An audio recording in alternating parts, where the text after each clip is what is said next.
So let's just jump right in. There's been three main phases of Pi that I want to talk about and just kind of do a recap on where everything has been. The first thing was the beta phase, and there were some big things that happened in the beta phase. I mean, this is really where they went from ground zero into the platform that we see today. We saw the mobile app be listed with Google and Apple Play stores, which of course is critical for the way the app works. We saw growth from literally 0 to 3.5 million pioneers. And of course, this is when I found out about it, when it was young, when it was small. And if you saw my original Pi videos, while probably not well produced because my channel was new, I also will tell you I was extremely skeptical. It has this MLM feel to it in the way the viral marketing works. But let's be honest, it worked. And it's not a true MLM because there's not multi-levels. There's literally just you and your partners. In other words, I've invited thousands of people in. The person that invited me in gets none of that. So it's not a true MLM. I've covered that before, but I just wanted to say that again. Also, we saw broad reach. Over 233 countries are now represented, at least in the beta phase, even more to come. So talk about a global crypto. I don't think anything else has ever had that kind of reach.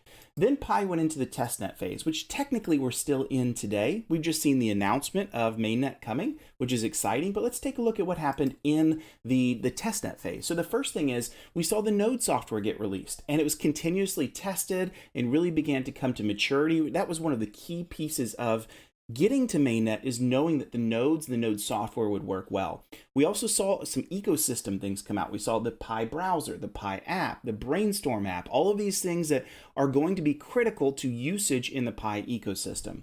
Now, there's been some amount of critique around all of this, with people being frustrated that they don't have like the design elements that they should, not as professional looking. We'll get there, right? But they are the mechanics and the technology embedded in place to really make this work.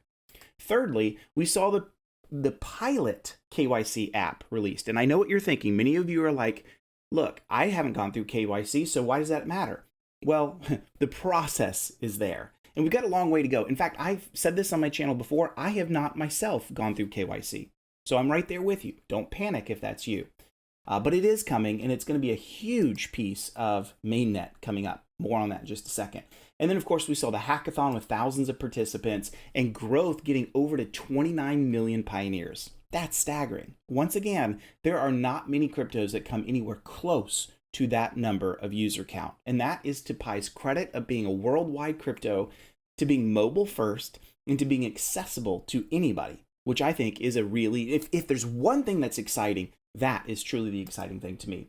So let's talk about mainnet. There's two main phases coming for mainnet. And I'm going to take everything the core team said and just kind of summarize it into some things for you to know. So first of all, here's what's going to happen. First of all, you are going to allow for app transfers. You're going to be able to pay or receive payments from other pioneers.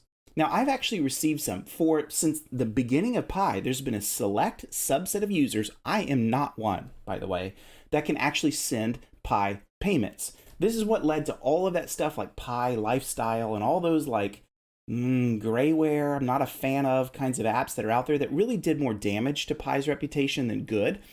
But having this actually fully out, pioneer to pioneer, it's going to be real Pi, it's going to be blockchain certified, is pretty awesome. You're also going to see pioneer to app and app to pioneer transactions as well. In other words, the app is going to get involved in this. So you've seen some apps come out. For example, you saw the Pi browser and some of the new apps from the hackathon come out. You're going to see those go live, at least when those developers are ready for them to go live. You're going to see goods and services being traded. This is all awesome stuff.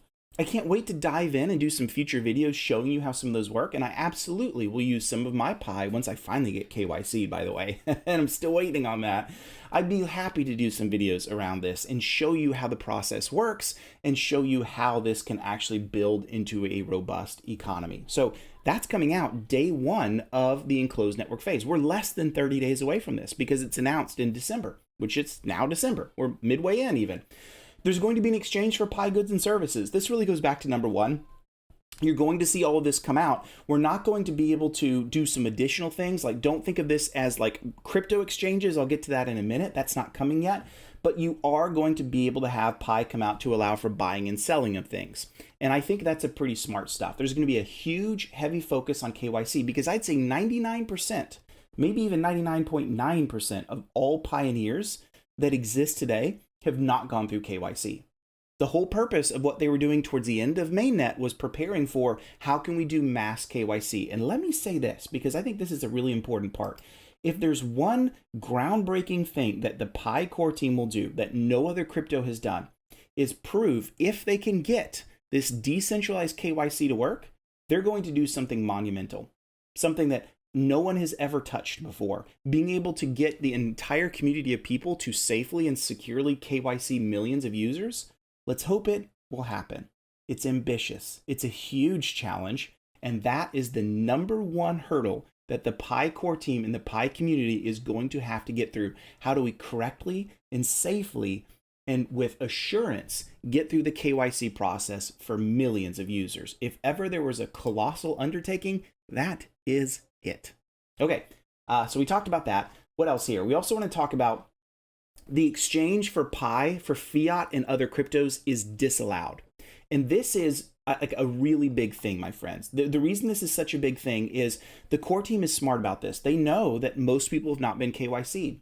And here's what happens. If you were to allow for crypto to go onto an exchange right now, and you have a certain subset of users that have access to Pi, and the majority of us, myself included, have none at all, here's what's going to happen. It's going to affect the market in some really bad ways, because some of the supply will be there, some won't. It's going to do a lot of market manipulation, and you're going to see prices wildly speculated across the board on exchanges, and that's unfair to everybody. For example, say Pi comes out at $1, and many of you want to sell at $1, but you haven't gone through KYC, but early people have, and they can sell, and then over time it drops because so many people have sold, and by the time you get in and get your chance to do it, it's unfair. I'm just throwing that out as a speculation. Don't hear me say Pi is worth $1. I'm not saying that. I'm just giving you an example. So this is why they're waiting. That's going to come out in the second phase of mainnet. And I think that's extremely fair, and it's wise, and it's the right thing to do. So no crypto exchanges are coming out. You're not going to see Pi until at least, I'd say, February come out on exchanges when the second phase of mainnet exists. So if you see Pi being traded on like a Coinbase or a Kraken or a Gemini or any other exchange, it's not real. So you have to be aware of that and following fraud on all of that. And the core team, of course, will let us know. So then we get into the open network phase. And this is the second phase. This is supposed to come out sometime in, hopefully in the first or second quarter of 2022. And the Pi core team will remove the firewall. What that means is once they're going to remove the traffic blocking between the rest of the world and the nodes. And once the nodes are opened up and anyone can spin up their own node and anyone can contact the Pi blockchain via an API, then all things open up. All of a sudden exchanges can list Pi should they wish to list it. They're gonna have to get their hands on it, of course, which I would guess they'd buy it from the core team, but we'll get there when we get there. But you're also going to see maybe transfers from one crypto to another. You're going to see Pi enter into the larger crypto sphere. Right now it's been closed off, private, owned by the core team. You're going to eventually see that totally open up. You can run your own node, which we've been testing that for quite a while. Connectivity to other blockchains, like I mentioned, that's finally going to be allowed. We don't know exactly when this has happened, but when this will happen, but the core team has given us 2 dates, March 14th, which is Pi Day, or Pi Day Squared, which is June 28th. I'm hoping for March. I think a lot of that is going to be really predicated on the release of KYC and making sure that it gets through the channels quickly and efficiently. That's